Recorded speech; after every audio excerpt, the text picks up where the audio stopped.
मनः पर्याप्ति किनको होती है?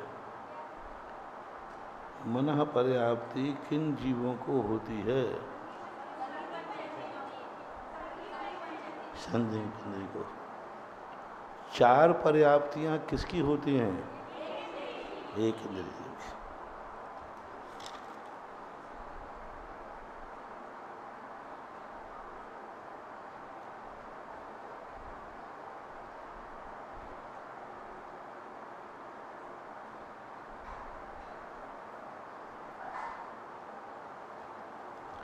लब्धि पर्याप्तक किसे कहते हैं?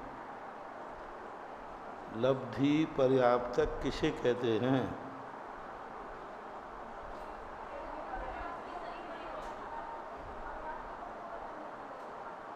जिसकी पर्याप्ति लब्धि पर्याप्त है।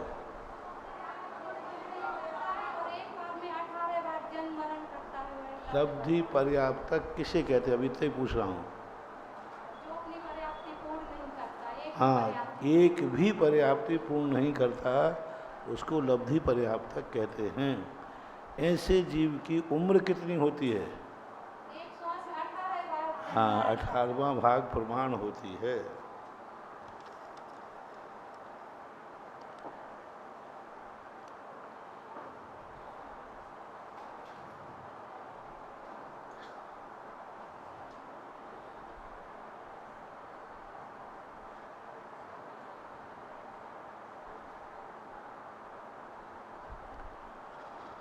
लब्धि पर्याप्तक एक मुहूर्त में कितने भाव धारण कर लेता है?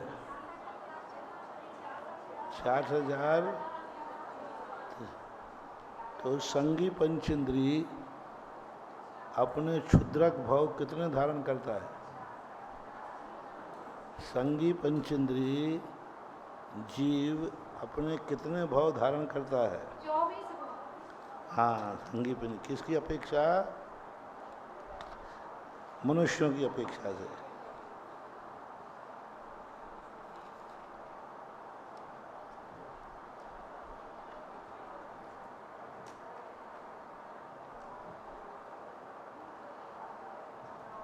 तीन इंद्रिय के लब्धि पर्याप्तक के कितने भाव होते हैं? 60। एक इंद्रिय के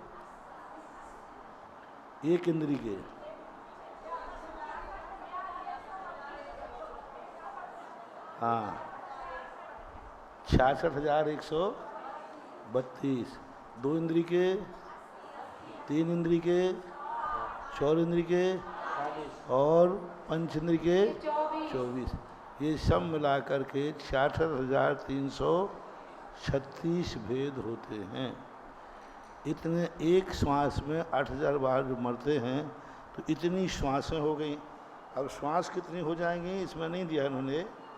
तो इतने एक श्वास के 18 बार, एक श्वास में 18 हैं तो एक श्वास में 18 बार जन्म कर रहा है और एक अंतर मुहूर्त में कर रहा है 66,336। तो आप निकाल दो कितने श्वास हो गए। एक श्वास में 18 तो 636 कितने श्वास में? 66,636। एक श्वास में 18 तो 636 में कितने श्वास होंगे?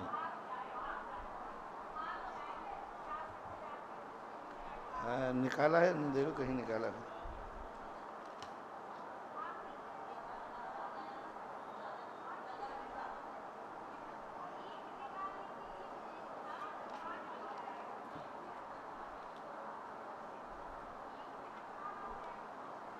निकाला है, नीचे लिया है।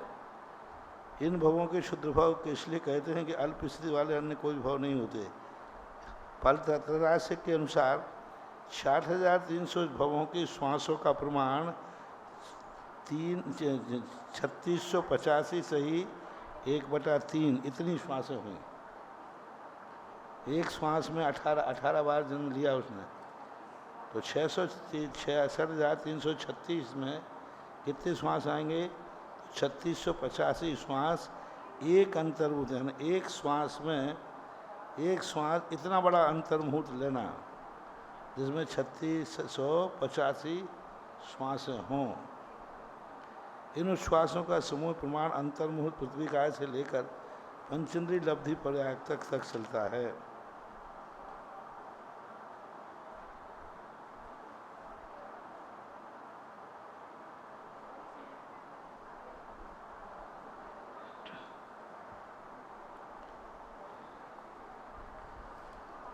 पृथ्वी काय, अग्नि काय, जल काय, वायु काय आदि ये किस में लेंगे? कौन से 80 भवों में, 60 भवों में, 40 भवों में, किस में जाएंगे? 60,132 में। 66,132। हाँ, जल काय, अग्नि काय, वायु काय, ये जितने भी सब प्रतिष्ठित अप्रतिष्ठित 11 भंग हैं, 11 भंगों को जाएंगे। तो इनको 11 के जो 66,132 हुए ना इतने, तो इनको 11 को मल्टी कर देंगे, 11 को गुणा भाग दे दो तो उस 6,012 भाव निकल आएंगे प्रत्येक के। इन्होंने निकाल के दिया है भावार्थ में। 60,132 भावों को 11 में भाग दे दें तो 11 का भाग देने से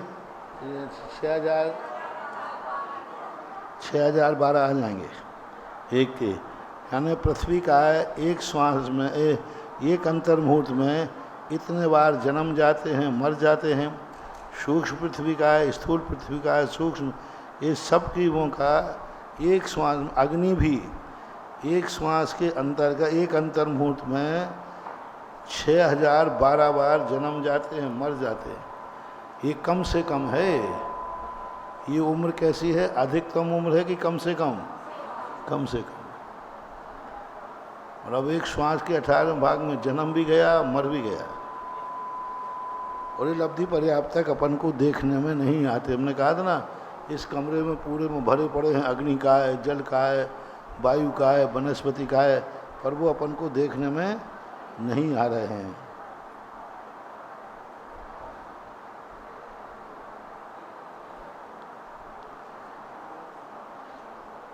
केवली भगवान को अपर्याप्त तक क्यों संज्ञा दी है?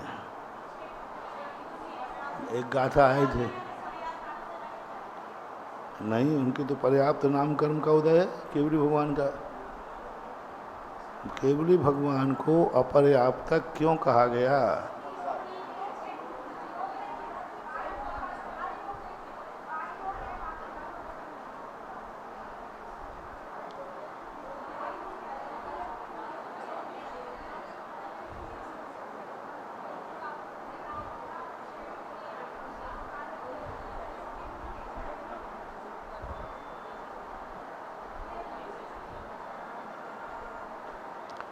हमने उस समय बताया था केवली भगवान के 13वें गुण स्थान में अपर्याप्त दशा कब होती है?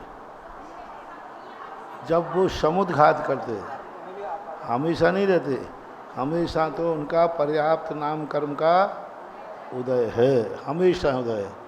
जैसे अपने पर्याप्त नाम कर्म का उदय है, अपन भी पूरी वर्गणाएं ग्रहण कर रहे हैं, भली भोजन नहीं कर रहे हैं, लेकिन शरीर के लिए प्रति समय वर्गणाएं आ रही हैं, जा रही हैं। तो केवली भगवान के भी आना जाना है। बात अकेला जब वो समुद्घात करते हैं, उस समय औदारिक शरीर नाम कर्म का उदय नहीं रहता। 3 समय के लिए दंड, कपाट, पितर और लोक पूरण। कपाट, पितर और लोक पूरण, इन 3 में वो अनाहारक हो जाते हैं। इसलिए पितर में और लोक पूरण में, और लौटते समय लोक पूरण में 3 समय दंड और कपाट में अनाहारक नहीं होते। और उस समय आकर के जब उनका औदारिक मिश्र का युग बनता है, उस समय उनको अपर्याप्त कहा जाता है।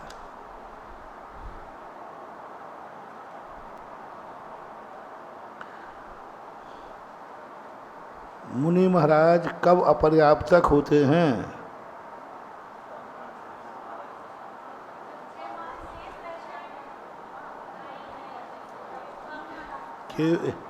केवली भगवान आहारक कब होते हैं? अभी हमने बताया ना, केवली भगवान अनाहारक अपर्याप्तक कब होते हैं? समुद्घात करते समय 2 समुद्घात के बाद फिर वो अनारक होते हैं, और जब वो लौट के आते हैं 3 में जब लौट के आते हैं तब वो औदारिक मिश्र कायु बनता है। तीसरा, मुनि महाराज अपर्याप्तक कब होते हैं? आहारक पुतला। जो मुनिराज आहारक पुतला निकालते हैं, उनके जो मस्तिष्क से आहारक पुतला निकलता है, उस समय वो अपर्याप्तक होते हैं।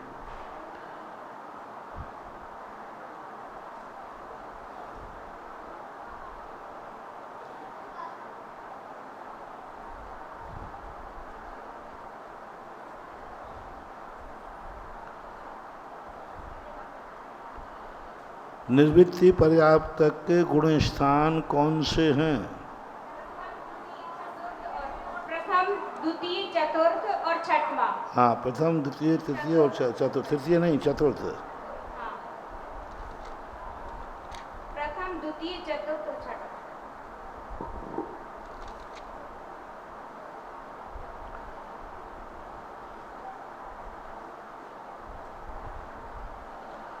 कौन कौन से जीव अपर्याप्त दशा में सम्यक दृष्टि नहीं होते? कौन से जीव अपर्याप्त दशा में सम्यक दृष्टि नहीं होते?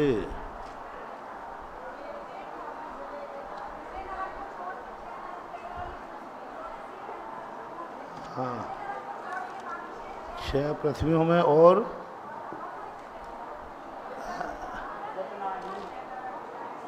हाँ हाँ ठीक है, ज्योतिष विंतर भवनवासी और हाँ, और स्त्रियां अंत में स्त्रियों के अपर्याप्त अवस्था में सम्यक तो नहीं होता है, किसी भी हालत में नहीं होगा। यानी कोई भी स्त्रियां ज्योतिष इस सम्यक दर्शन लेकर के जन्म नहीं लेती। यदि स्त्री सम्यक दर्शन के साथ मरेगी तो फिर स्त्रियों में उत्पन्न होगी कि नहीं होगी? हाँ, यदि सम्यक दर्शन के साथ स्त्री का मरण होता है तो वह नियम से पुरुष में ही देव में जाएगी। जैसे सीता का जीव, सीता का जीव सम्यक दर्शन के साथ मरण को प्राप्त हुआ तो 16वें स्वर्ग में प्रतीन्द्र हुआ। सीता का जीव, सुलोचना का जीव, ये सब समय द्रौपदी के जीव, ये सब देव पर्याय में हैं, क्योंकि सम्यक दर्शन इनको हो चुका। अनंग शिरा का नहीं है। अनंग शिरा की कहानी विचित्र है। 3000 वर्ष तक तपस्या करने के बाद भी स्त्री पर्याय, क्योंकि सम्यक दर्शन नहीं हुआ।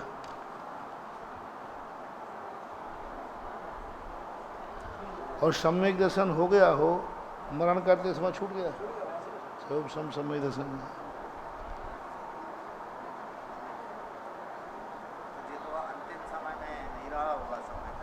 आयुबंध के समय तो कोई मतलब नहीं है, मरते समय सम्यक दर्शन छूट गया।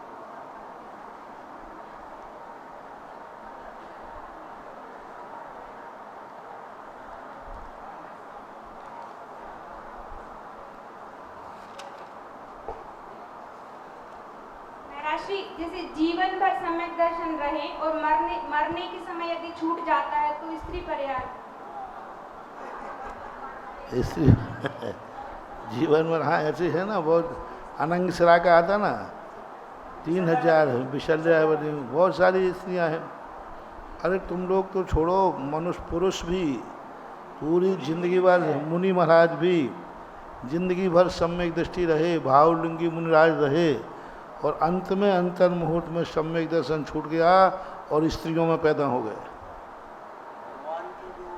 मुनिराज, भावलिंगी मुनिराज एक अंतम अंतर मुहूर्त में ही गिर कर नीचे गुणस्थान में गए, स्त्री वेद का बंद किया और जाके स्त्रियों में पैदा हो गए और जिंदगी भर मुनि रहे।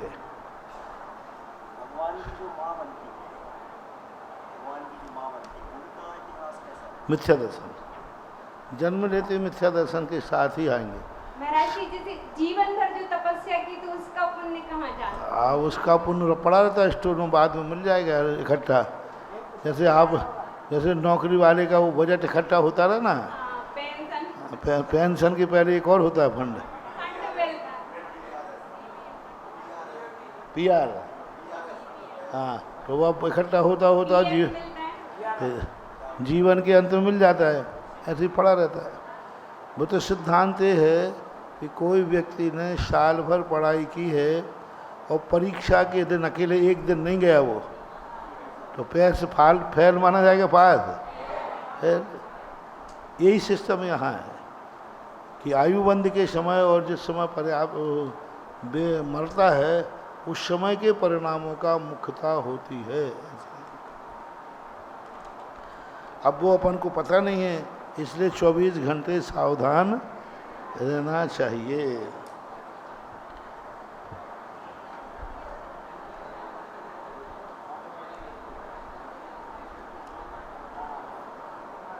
प्राण, प्राण कितने होते हैं?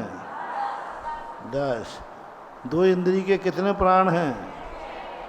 2 इंद्रिय के, हाँ, 4 तो हैं ही उसके।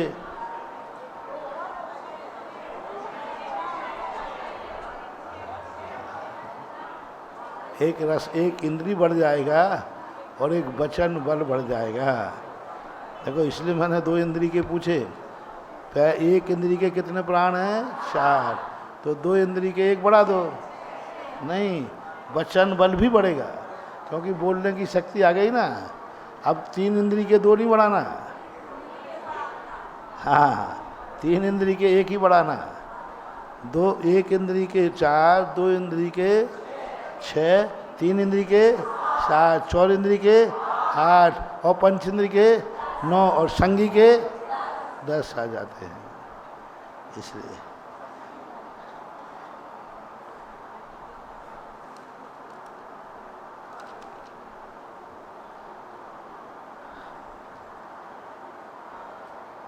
संज्ञा कितनी होती हैं? संज्ञा किसे कहते हैं?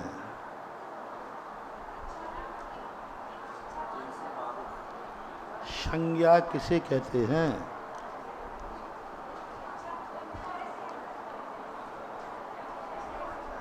पहले श्लोक था ना, संज्ञा किसे कहते हैं?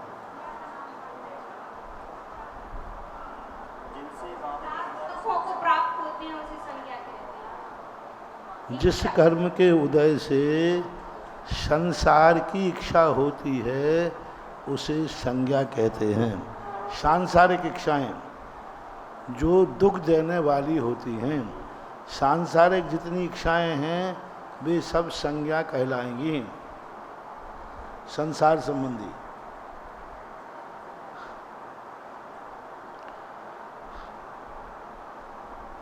आहार संज्ञा कब कब उत्पन्न होती है? हाँ?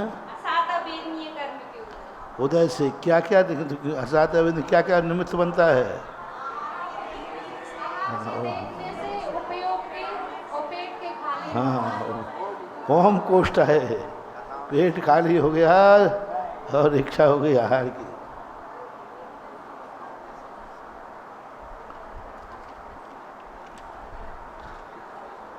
और पेट खाली 6 घंटे में हो ही जाता है।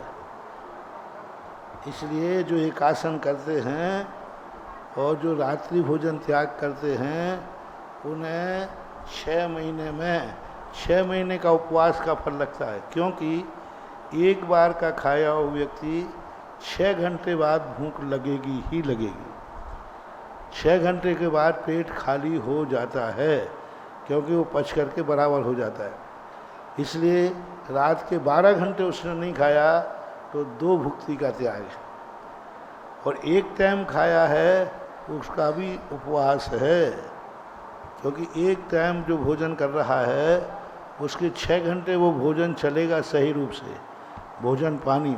6 घंटे के बाद तो उसको, तो मुनि महाराज वगैरह कितनी भुक्ति त्याग कर रहे हैं? 3। एक में खा लिया, अब जो खाया वो तो शाम तक, अब रात भर तो भूखे ही सोना है। पानी भी सूख गया, भोजन भी सूख गया, सब खत्म। अब रात भर तो भूखे सो, यानी रात भर का तो मुनिराज का उपवास होता ही होता है।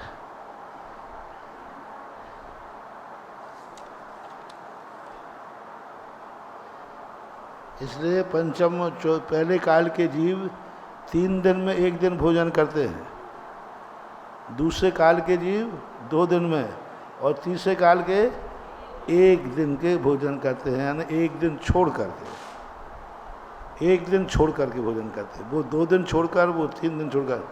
और चौथे काल के जीव 1 टाइम 1 भुक्ति प्रतिदिन भोजन करते हैं। और पंचम काल के जीवों को कहा दिन में 2 बार। नहीं, वो तो अलग चीज़ है। मूल सही भोजन जो है, पंचम काल के जीव को 2 बार भोजन के स्थिति बताई। पंचम काल के जीव 2 बार भोजन करने में उनके 24 घंटे अच्छे से निकल सकते हैं। एक टाइम में आकुलता है, अष्टमी के दिन आकुलता पड़ जाए तो अष्टमी नहीं कष्टमी कहलाती है लोग कहते। हाँ, जो ब्रह्मचारी लोग अष्टमी 14 करते ना, वो पहले ही सोचते भैया आज कष्टमी है, कष्टमी, शाम को भोजन पानी नहीं मिल रहा है, पर भूख लग जाती है, इसलिए अष्टमी को। और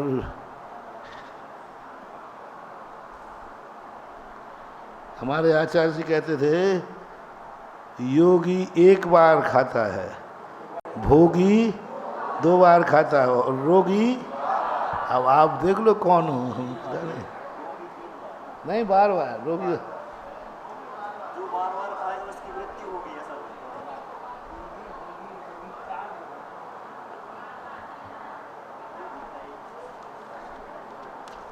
चलो, संज्ञाएं हो गई थी। धम्म गुण मग्गणा मोहारि बलम जणम नमंसिता मग्गण महाहियारम विवहियारम भणेश्यामो धर्म गुण मग्गणा है। धर्म गुणों की मार्गणा करने में, मार्गणा करता है ने धर्म को खोजता है मार्गणाओं से। आहत आहाय मोह बली, और मोह रूपी बलि को, दुश्मन को आहत यानी नाश करता है, करना है। ये मार्गणाएं हम क्यों पढ़ रहे हैं? तो पूज्यवर नेमीचंद महाराज बता रहे हैं धर्म गुणों की तो खोज करना है, और क्या करना है? मोह रूपी दुश्मन को मारना है। इसलिए जन्म नमस्यता, जिनेंद्र भगवान को नमस्कार करते हैं। मग्गण महायारम, मग्गणा महाधिकार, देखो इसको महाधिकार इसलिए कहते हैं क्योंकि 24 मार्गणाएँ हैं। विवेही आरम भणेश्यामो, उनको अलग अलग अधिकारों के द्वारा कहेंगे। पूछा जा सकता है कि मार्गणाओं को क्यों कहा गया है, तो आप कह सकते हैं धर्म गुण को प्राप्त करने के लिए और मोहरूपी शत्रु को मारने के लिए मारना अधिकार कहा गया है। जाहिवता शुभ जीवा मग्गज्जन्ते तहा जहा तहा दिट्ठा ताओ 14 जाने स्वयनाने मग्गणा होंती। जाही, जाही यानी या भी, जिसके द्वारा, यासु जिसमें, जीवा मृग्यन्ते, मृग्यन्ते ने खोजयन्ते, मृगणन्ते मृग्यन्ते, जिनके द्वारा, जिसमें जीवों को खोजा जाता है। कैसे खोजा जाता है? यथा तथा दृष्टा, जैसे हैं वैसे देखो, अपने अपने अनुसार मत देखो। जो जीव जहाँ जैसे हैं यथा तथा दृष्टा। ताश्य 14 जाने ही शुद्ध ज्ञाने मार्गणा भवन्ति। वस्तुतः 14 मार्गणाएँ ही शुद्ध ज्ञान में मार्गणा होती हैं, है ना। अभी यहाँ सामान्य रूप से क्या कहा? मार्गणाएँ कितनी हुई? 14 मार्गणाएँ होती हैं, ऐसा शुद्ध ज्ञान में कहा गया है। कौन सी होती हैं वो? गई इंद्रियेषु काये हारे जोगे वेदे कषायनानेय जोगी पीजी कसायनानेया संयम दंशन लेशा संयम जंसन लिसा कविया सम्मत सन्निहारे। भविया सम्मत सन्निया हारे। देखो जो 24 ठाना पढ़ते ना उसमें गाथा है, यही गाथा यहाँ से वहाँ पहुँची है। गए इंद्रिय सुखाए गति इंद्री काय योग वेद कषाय ज्ञान संयम दंशन लेश्या भवि सम्यक और संगी और आहार, ये कितने हो गए हैं? 14 मारना है। एक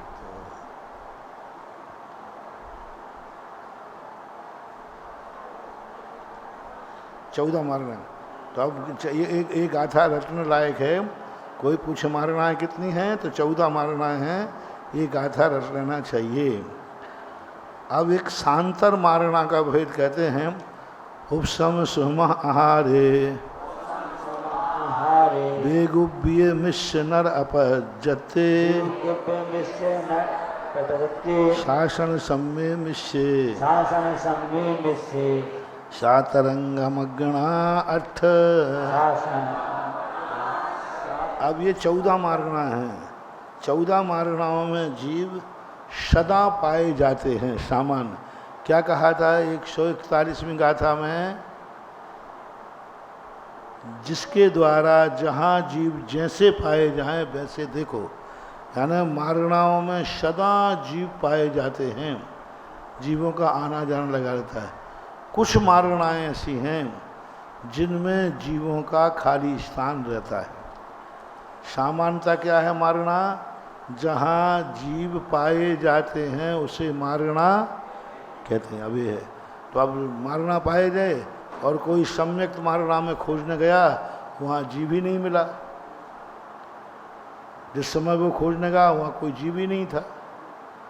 तो वो कहते नहीं, ऐसा है 8 मारणाएं ऐसी हैं जिनमें कुछ समय के लिए अंतराल पड़ता, वहाँ कोई जीव ही नहीं रहता, कुछ समय पड़ता है। बहुत अच्छी गाथा है ये। शांतर मारना क्या समझे? सामान से क्या है? जहाँ पर जीव पाए जाते हैं, खोजे जाते हैं, उसे ना कहते। अब वो खोजने गया, वहाँ जीव मिला ही नहीं, तो उसके लिए कहते हैं कि 8 मारणाएं शांत हैं। उपशम सूक्ष्म हारे है। उपशम सम्यक दृष्टि, दुनिया में कहीं भी उपशम सम्यक दृष्टि कुछ समय के लिए गैप हो जाता है। इतने लाखों करोड़ों अनंत अनंत जीवों में कोई उपशम सम्यक दृष्टि नहीं है।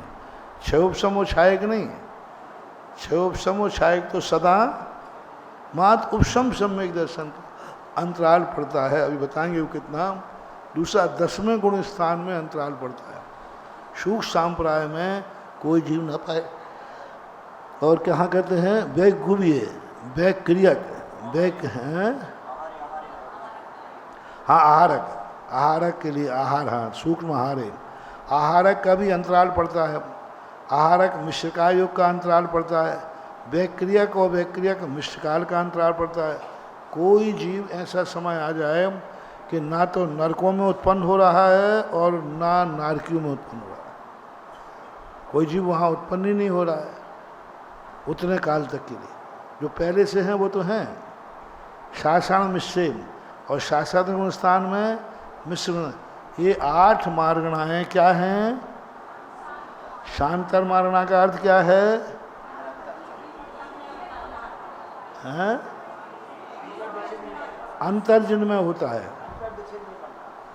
शांतर मारना उसे कहते हैं जिनमें उत्पन्न होने वाले जीवों में अंतर। जैसे कहा ना 1 घंटे तक कोई गाड़ी नहीं आएगी, वो 1 घंटा क्या हो गया? अंतर हो गया। तो इसी प्रकार अंतर मारना, ये 8 मारना है, शांतर मारना है। रटने लायक विषय है, क्योंकि अपन सोचते हैं कि इस प्रकार का विषय जीव नहीं पाया गया। तो कहते हैं अब कहाँ कितना अंतराल पड़ता है देखो। सत्यदनाछम मासा वासुधत्ता बारस मुहूर्ता पल्ला शंखम चिन्नम भर एक सबू यदि संसार में किसी ने प्रथमोपशम सम्यक दर्शन प्राप्त नहीं किया तो 7 दिन तक पूरे 3 लोक में, देवों में, नारकियों में, त्रियंचों में किसी ने सम्यक दर्शन प्राप्त किया ही नहीं। प्रथमोपशम मार्गना खाली है, लेकिन 7 दिन के बाद नियम से कोई ना कोई सम्यक प्राप्त करेगा। अभी अंतराल कभी कभी पड़ेगा, हमेशा ही पड़ता है ऐसा नहीं, कभी कभी पड़ जाता है कि कोई जीव नहीं किया, लेकिन 7 दिन के बाद किसी ना किसी को सम्यक दर्शन होगा ही। अब ये बताओ कौन गणना, केवल ज्ञान के अलावा कौन बता पाएगा? और अनादि अनंत काल की बात बता दी, और ये नियम हमेशा लागू होगा। अनंत काल के बाद भी यही नियम लागू होगा कि कोई जीव 7 दिन के बाद सम्यक प्राप्त करेगा ही करेगा। दूसरा क्या है? सूक्ष्म सांप्रदाय। तो सूक्ष्म सांप्रदाय में 6 मासा, 6 मास तक कोई व्यक्ति श्रेणी नहीं चढ़ा, किसी जीव ने श्रेणी चढ़ा ही नहीं। और 608 जीव मोक्ष जाते हैं, तो वो 608 समय में जाते हैं, तो 6 समय तो कोई नहीं जगा, और सब 8 समय में एक साथ जल्दी भगदड़ मचेगी। फिर आप ये प्रश्न उठा सकते हो, जो सिद्धांत के ज्ञाता हैं, कि 8 समय में भी बताया, एक समय में कितने जाएंगे, 2 में कितने जाएंगे, 3 में कितने जाएंगे, अधिक से अधिक 108 बताते हैं। और तो फिर ये तो 608 जाना है। जब 108 ही एक साथ चढ़ पाएंगे तो फिर उतने ज़्यादा 600 में क्या करेंगे? तो जो 13वें गुण स्थान में जीव रुके हुए हैं उनमें से इनकी पूर्ति हो जाएगी। स्टोर हर जगह स्टोर बना के रखते हैं, यानी देखो प्रकृति ने क्या स्टोर बनाया। यदि 6 महीने तक कोई जीव नहीं आया तो फिर मोक्ष का क्या होगा? तो उन्होंने 13वें गुण स्थान में लाखों जीवों को रोक के रखा है, उसी के लिए कि स्टोर नहीं आ, कोई नहीं आया तो करे। प्रकृति देखो अपने शरीर में चर्बी रखती ना, चर्बी क्या है? स्टोर है। जब आप खाने नहीं देंगे, मान लो तुम्हें खाने नहीं मिला या दिया नहीं, तो शरीर चर्बी में से भोजन लेना शुरू कर देता है, चर्बी को खाना शुरू होता है। इसलिए उपवास करने से शरीर का व्यक्ति दुबला होना शुरू हो रहा है ना, तो चर्बी को चूस रहा है। भोजन तो चाहिए है मशीन को, अब तुम नहीं दोगे तो वो स्टोर जो रखा था चर्बी में से, उसमें से निकालना शुरू कर देता है। ऐसे ही वो 13वें गुण स्थान में जीव जो हैं उनमें से 608 की संख्या पूरी करके मोक्ष भेज देगा। और 608 6 महीने के बाद कोई ना कोई श्रेणी चढ़ेगा ही चढ़ेगा। वासुपुधत्तम, अब कौन है वासुपुधत्तम में? आहारे, ओहो ये, हाँ। वर्ष पृथकत्व किसे बोलते हैं? 3 वर्ष से लेकर 8 वर्ष की जो संख्या है ये पृथकत्व कहलाती है। कितना? 3 वर्ष से लेकर 8 वर्ष पृथकत्व संज्ञा बोलते हैं इसे। हाँ, 9 के अंदर में। यदि वर्ष लिया है तो 9 वर्ष में लेना, मुहूर्त लेते तो 9 से 8 नंबर पे आता है। पुधत्व यानी एक कम, तो उसमें वर्ष 90-99 लेते कई बार नहीं, वर्ष लिख दिया ना उन्होंने। नहीं, 3 से 9 तक मुहूर्त पृथकत्व आया, पर मुहूर्त में आने 8 मुहूर्त पृथक का अर्थ कई दिवस आया तो एक दिन कम। नहीं, पृथक का अर्थ कई स्थानों पर कई आचार्यों ने 90-99 ऐसे लिया है। मतलब किसमें पृथक लगाना, उसको एक कम करना बस। सेकंड में लगाओगे 1 सेकंड कम, समय में लगाओगे तो बस पर 1 समय कम। और यदि अपन ने कह दिया रेंज कितनी है? 3 से 9 के बीच नहीं, 1 कम, बस कम ना। जैसे मान लो आपने समय में लगाया कि समय पृथकत्व, तो 1 समय कम, 9 में से 1 कम करो। कोई अच्छा 99 समय से भी कम तो क्या करना बता दो? 99 फिर करना पड़ेगा आपको, कम करना पड़ेगा। संख्या पृथक, तो संख्या 99, 1 कम, सीधी बात 1 कम करो। यदि साल का है तो 1 साल कम करो, महीना का है तो 1 महीना कम करो, और दिवस का है तो जो यूनिट लेंगे इकाई अच्छा, लेंगे, और समय कहा है तो समय लेंगे। एक समय करना, बस एक समय करना। अब ये नहीं आएगा इसमें वर्ष प्रतिशत में, ये नहीं आएगा वर्ष प्रतिशत में, ये नहीं आएगा 8 वर्ष 11 महीना यूनिट ऐड करेंगे। यूनिट आएगा, यूनिट की एक यूनिट। संख्या, प्रतिशत की संख्या का ये प्रमाण मानना चाहिए।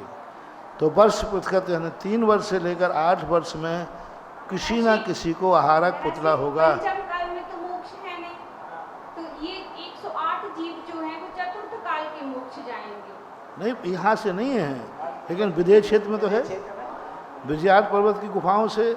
अभी भी वो हाँ, और कोई मुनिराज को कोई देवता उपसर करके दमोह में पटक देवे तो यहाँ से मोक्ष हो जाएगा, वो अपन को दिखेगा नहीं।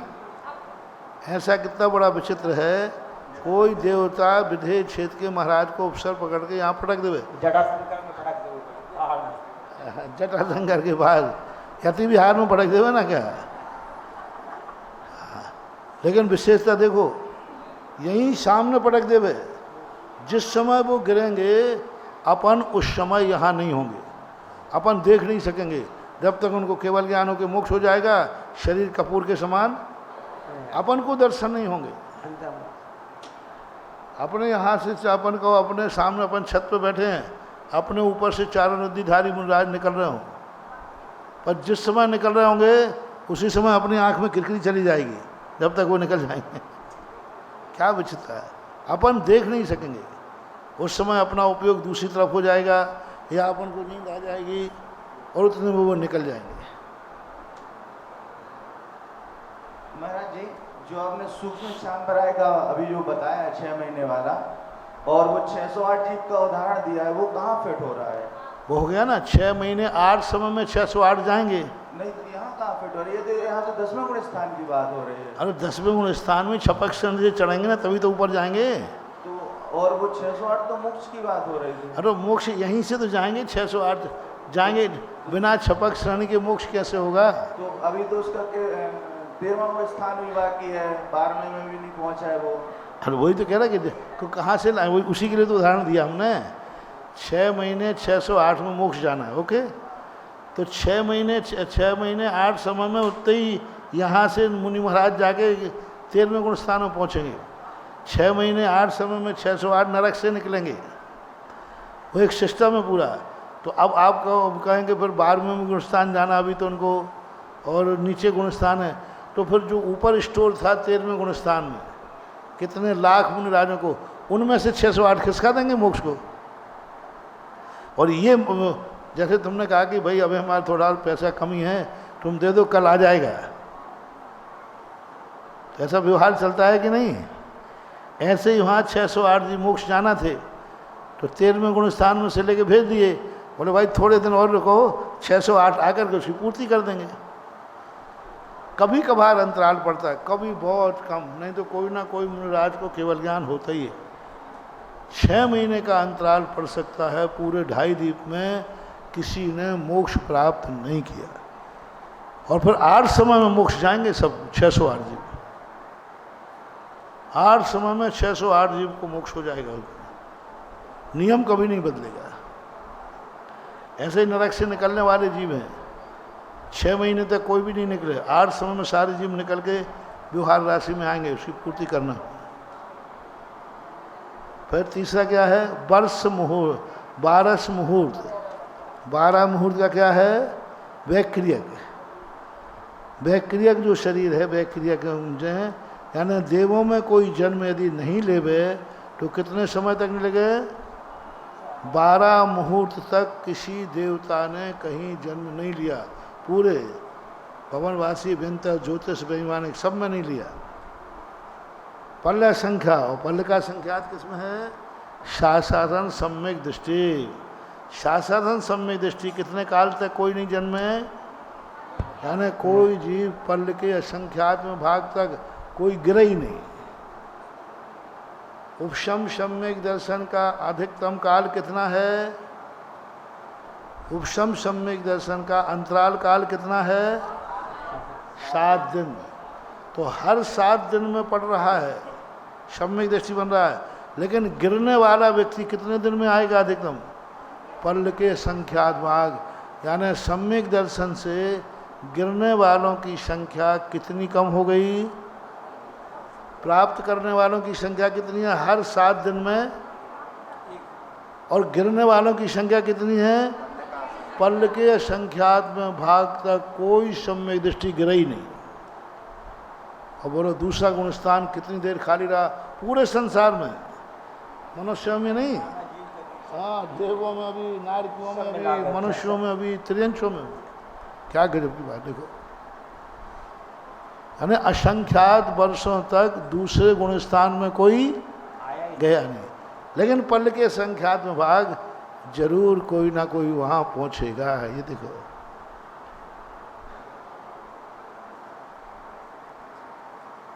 तो शासन और मिश्र का कितना है,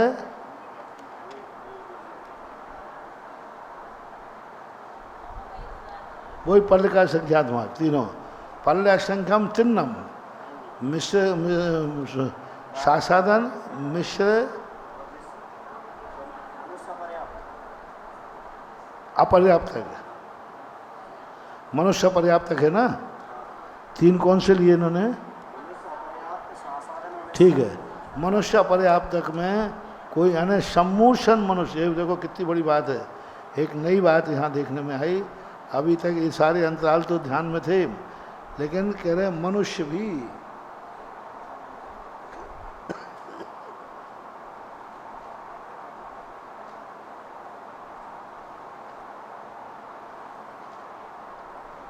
हो, यानी सम्मूर्छन मनुष्य भी पल्ल के संख्यात्म भाग तक कौ पूरे 3 लोक में कहीं उत्पन्न नहीं हुए। सम्मूर्छन मनुष्य पल्ल के संख्यात्म भाग,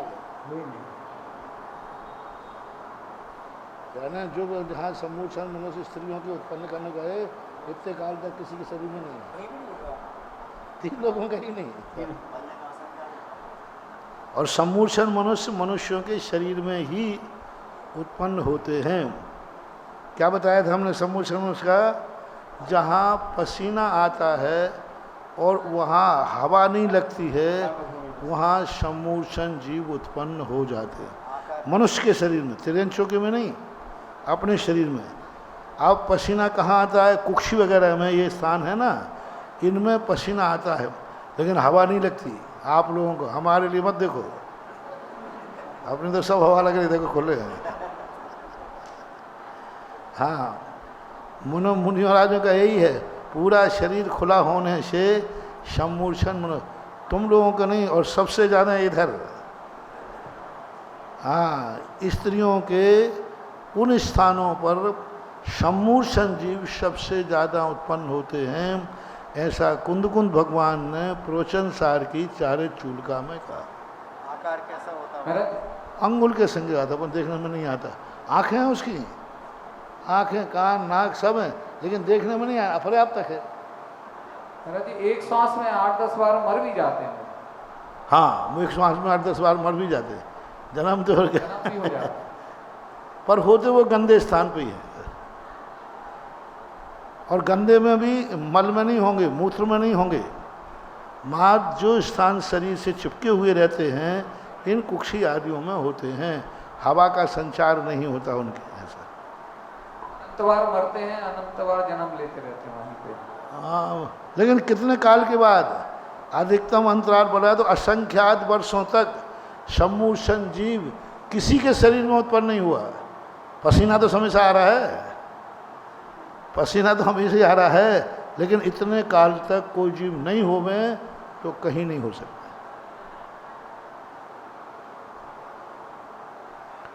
और वो स्वतः ही मरते रहते हैं, अपने घात से भी मर सकते हैं।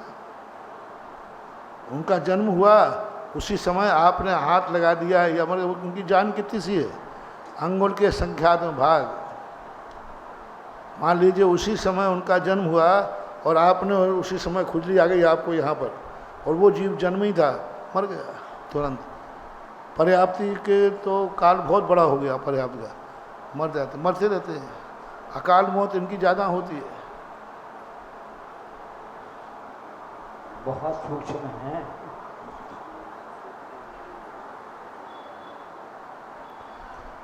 हाँ 12 भाई। तो इस प्रकार से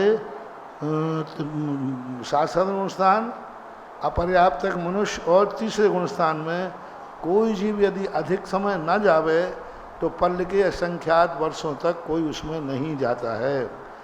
परम उपशम सहिदाए परम उपसमिदाए वृद्धा वृद्धिये 14 दिवसा वृद्धा वृद्धिये 14 दिवसा वृद्धिये पन्नरसा वृद्धिये पन्नरसा बृहद कालो दुबो धब्बो।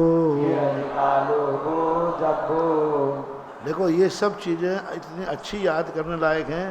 देखो सब नई चीज़ें हैं जो अपन लोग आप लोगों ने सुनी नहीं है। कितना बड़ा सूक्ष्म वर्णन किया।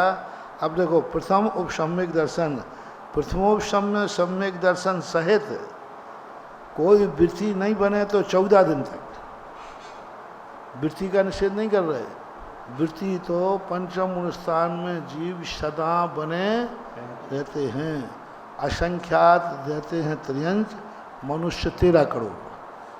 पंचम गुणस्थान में मनुष्य रहेंगे 13 करोड़। आरिका, एलक, क्षुल्लक, ब्रह्मचारी 2 प्रतिमा से पूरे 2.5 द्वीप में 13 करोड़ अधिक नहीं हो सकते पंचम स्थान में। लेकिन ये कौन सा कह रहे हैं? प्रथमोपशम सम्यक दर्शन के साथ वृत्ति, देश वृत्ति 14 दिन तक कोई भी व्यक्ति प्रथमोपशम सम्यक दर्शन को प्राप्त नहीं किया। वृद्धि पन्नरसा, और कोई प्रथमोपशम सम्यक दृष्टि सीधा मुनि बना तो कितने दिन में? 15 दिन के अंदर कोई ना कोई 2.5 द्वीप में सम्यक दर्शन मुनि महाराज प्राप्त करेंगे। इस प्रकार से ये ब्रह काल जान लेना चाहिए। अब देखो मुनि महाराज भी कौन से मुनिराज? अब 6ठे 7वें मुनि स्थान में तो सदा मुनिराज हैं। 3 कम 9 करोड़ सदा मुनिराज हैं। लेकिन ये प्रथमोपशम सम्यक दर्शन, प्रथमोपशम सम्यक दर्शन लेके कोई मुनिराज आया तो 15 दिन से ज़्यादा नहीं, इसके बाद आएगा ही आएगा। है ना, कोई ना कोई मिथ्या दृष्टि। प्रथमोपशम सम्मेलन कैसे होता है? मिथ्यात्व। प्रथमोपशम सम्यक दर्शन हमेशा मिथ्यात्व पूर्वक ही, तो कोई ना कोई मुनिराज 15 दिन में मिथ्या दृष्टि से प्रथमोपशम सम्यक दृष्टि बनेंगे। प्रथमोपशम कितनी सूक्ष्म देखो, हर 15 दिन में 2.5 द्वीप में कोई ना कोई प्रथमोपशम सम्यक दृष्टि बनेगा। और देश वृत्ति कितना बनेगा? 14 दिन। 14 दिन में ग्रहकाल मतलब ग्रहकाल है, और वो प्रथमोपशम का। क्षयोपशम और छायक तो बने रहते हैं। अभी पांचवें काल में कौन से गुण स्थान पे मुनि रहते हैं? छठे सात उनको आत्मा का अनुभव होता है क्या? 6ठे 7वें गुण स्थान तक रहते हैं।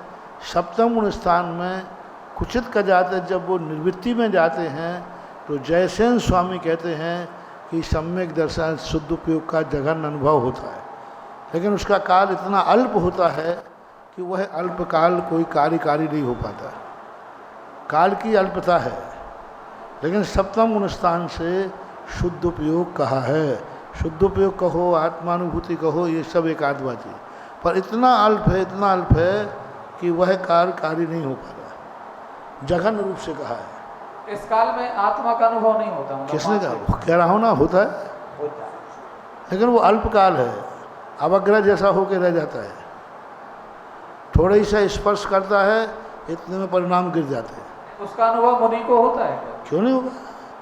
जघन अनुभव होगा, थोड़े काल का होगा। जैसे होगा तैसे उसका गुणस्थान बदल जाएगा। आज भी है, कल भी था।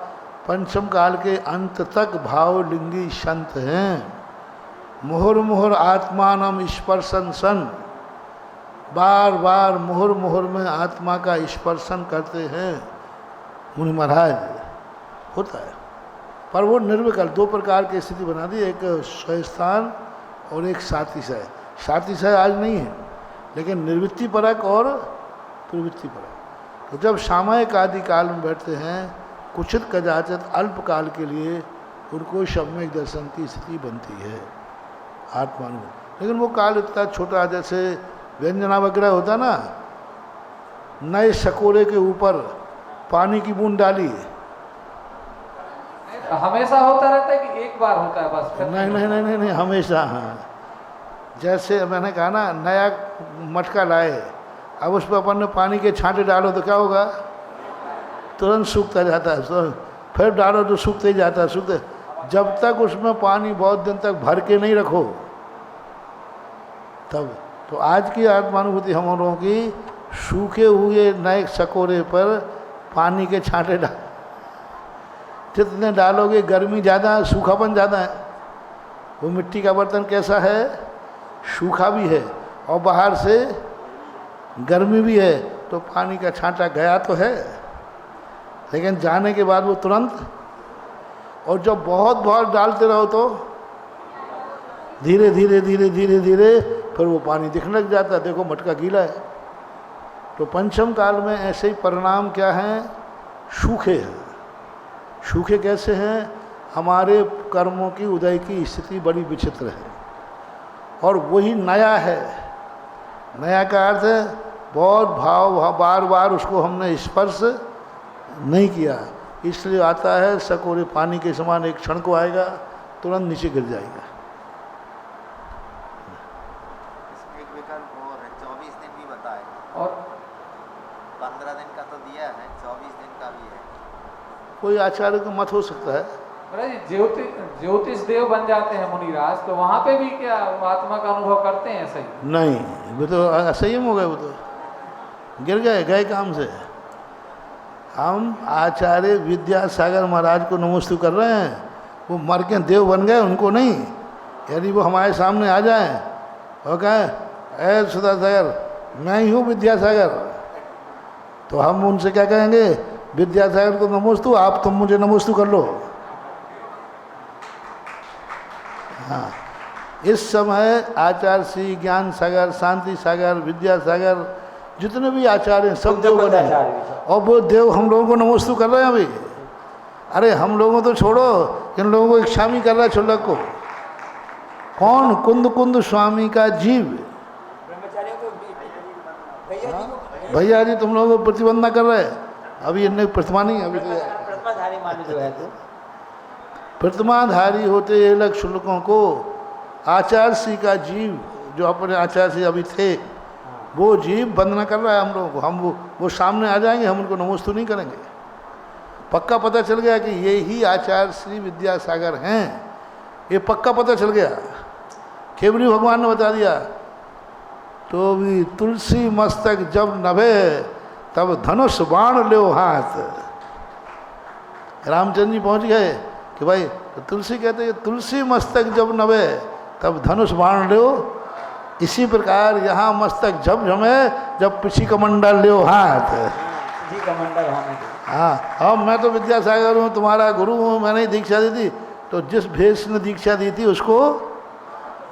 तो अभी हम लोग जो नमस्कार कर रहे हैं आचार्य विद्यासागर महाराज को, आचार्य ज्ञान सागर महाराज को, आचार्य कुंद कुंद महाराज को नमोस्तु कर रहे हैं, उनके जीव को नहीं, पर्याय को। जीव तो इस समय असंयमी है, वो असंयम दशा में चल गया, वो हमारे वंदना के योग्य नहीं है। इसलिए नमस्कार जीव को नहीं होता है, नमस्कार पर्याय को होता है। उस पर्याय को जैसे अभी अपन भावी तीर्थंकर को नमस्कार कर रहे हैं, तो वो तो नरकों में पड़ा है अभी राजा श्रेणी, तो लेकिन अपन पर्याय को नमस्कार कर रहे हैं, वो जीव को नमस्कार नहीं कर रहे। अरहंत पर्याय को नमस्कार है, ना कि उस जीव को नमस्कार, वो तो नरकों में पड़ा है। यहाँ का ज्ञान ऊपर भी चला गया कि ज्ञान यहीं का यहीं समाप्त हो गया? चला भी जाता है, जा भी सकता है। अनुगामी ज्ञान का क्षोभसम जा सकता है, वहाँ कौन सी पढ़ाई करते, फिर भी सारा ज्ञान होता है। देवता आ अनार आदि का नहीं पढ़ते, फिर भी अंतर मुहूर्त में उनको द्वादशांग का ज्ञान अपने आप प्रकट हो जाता है, बिना पढ़े लिखे हो जाते हैं। यहाँ का क्षोभसम। लेकिन वो आचार्य श्री अब देव विद्यासागर हमारे द्वारा वंदनीय नहीं है, सामने भी आ जाए। देखो जैन दर्शन क्या कंसेप्ट है, आप वो भेष लाइए। एक महाराज अच्छी बात बता रहे, संस्मरण बता रहे आचार्य श्री का। जब आज के 20 साल पहले मुनि श्री प्रवचन सागर मान जो कुत्ता ने काट लिया था, और 21 साल पहले तो उनकी समाधि हो गई थी, तो हम लोग बड़े आकुल थे साथ में से कि अचानक ऐसा हो गया, एकदम शॉक लगा ना। तो उस अगल तरफ हम लोग थे, तब हमने आचार्य से पूछा, आचार्य महाराज जी अब महाराज जी हम लोग जय जयनंद बोल सकते हैं उनको? जब हमने कहा आचार्य श्री हमारे प्रवचन से महाराज जी की असमय में समाधि हो गई, इस ढंग से समाधि हो गई, और कुत्ता काटने के बाद भी उनकी पूरी जागृति रही, उनकी उंगलियां पूरी ऐसे चलती रहीं, नुआ काम पढ़ते रहे। तो हमने पूछा कि कौन से स्वर्ग में गए, मतलब कहाँ गए होंगे। हमने क्या पूछा कि कहाँ गए महाराज जी, कहाँ पर गए होंगे, मतलब कौन स्वर्ग में गए होंगे। तो आचार्य जी ने कहा था असंयम में गए, इसलिए मनुष्य पर्याय मिली है, ये संयम इसका उपयोग कर लो। इसके बाद तो असंयम ही असंयम है। आप लोग जय जयंत क्यों करेंगे, वो आपको जय जयंत करेंगे जी। आचार्य विद्यासागर का जीव आपको जय जयंत करेगा, आप नहीं करोगे उनको, क्योंकि वे अब हार दान नहीं दे सकते, तुम तो हार दे सकते हो। हाँ, सारे देवता ये सौधर्मेंद्र आदि जिस समय तुम हार देते हो उस समय वे आपकी वंदना करते हैं, वो आपको जय जयंत करेंगे, तुम्हें वालो जय जिनेंद्र। फिर कहते ना हाँ साहब जय जिनेंद्र कहाँ हो आजकल। तो हाँ देवा भी तस्य पणमंती सयामण, क्या गजब जैन दर्शन की विशेषता देखो। उसी जीव को आज वंदना के योग्य नहीं रहा मरने के बाद। वो आचार्य श्री भले ही हमारे उपकारी थे, सब कुछ थे, लेकिन आज वो नमोस्तु के योग्य नहीं है। वो उल्टा हमें नमोस्तु करेंगे मुनि पर्याय को। सम्यक दृष्टि को ही मतलब वो जो देव बन गए हैं वो सम्यक दृष्टि को ही नमोस्तु करते होंगे, फिर मिथ्या दृष्टि को नहीं करते होंगे। अब वो मिथ्या दृष्टि को भी करते पाए गए, क्योंकि देवताओं का नियोगी पद होता है, मिथ्या दृष्टि को भी उनको सिद्ध होना पड़ता है, मिथ्या दृष्टि को भी उनको हाथ जोड़ना पड़ते हैं, नियोगी पद। रावण को भी विद्याएं सिद्ध हुई, तो उन विद्याओं ने कहा, पद्म पुराण में आया है प्रसंग कि तुम हमारे लिए समझाने आए हो। जब रावण की विद्याएं लक्ष्मण को समझाने आती हैं, राम को, कि देखो मेरा स्वामी रावण इस समय ध्यान में बैठे हैं और आपके सैनिक लोग उनको परेशान कर रहे हैं, क्या यही आपकी मर्यादा पुरुषोत्तम है? क्या यही आपकी मर्यादा है कि कोई निहत्था ध्यान में बैठा है और आपके सैनिक परेशान कर रहे? फिर लक्ष्मण ने जो फटकारा, आज तुम्हें हम नीति सिखाने आए हो देव बन करके? जब तुम्हारा स्वामी हमारी भाभी को उठा के ले जा रहे थे तब कहाँ गई थी तुम्हारी नीति? तब कहाँ गई थी तुम्हारी नीति? जब तुम्हारे स्वामी ने हमारी पत्नी को, भाभी को उठा करके, उस समय रावण को तुमने क्यों नहीं समझाया? और वो अनीति से वाटिका में एक स्त्री को रखे है, उसको क्यों नहीं समझाते? मेरे अनैतिक रूप से मेरे से युद्ध लड़ रहा है, उसको क्यों नहीं समझाते?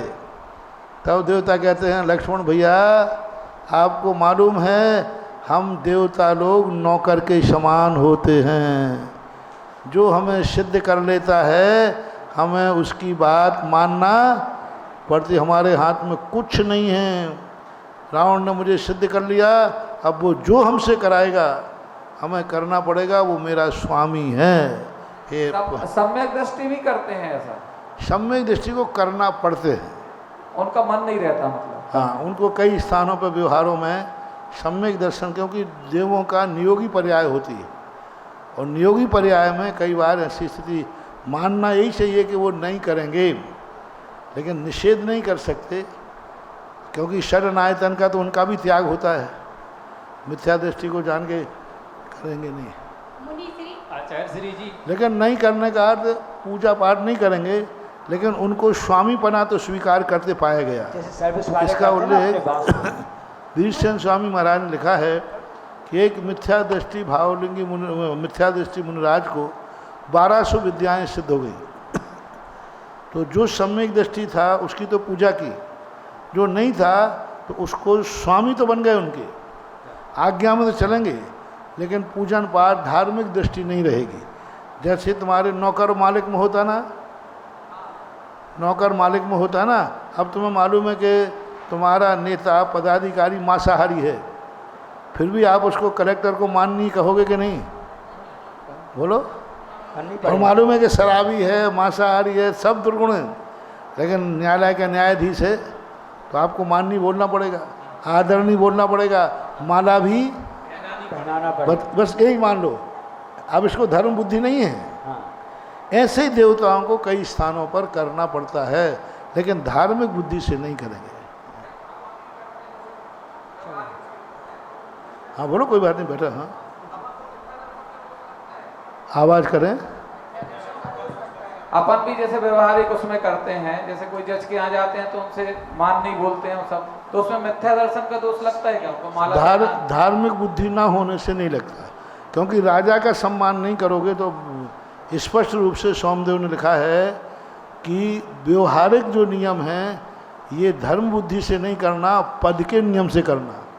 मान गया कि पिताजी अभव्य हैं, मिथ्या दृष्टि हैं, तो बेटा को पैर छूना पड़ेंगे, क्योंकि वो बाप है। नैतिकता यही बोलते, वो राजा है, आपको राजा को सलाम करना ही पड़ेगा, क्योंकि वो राजा है। अब आप नियम ले लो कि मैं देव साध गुरु के अलावा किसी को नमस्कार फिर नहीं करोगे। जैसे पद्म पुराण में एक कथा आती है, सिंगोदर,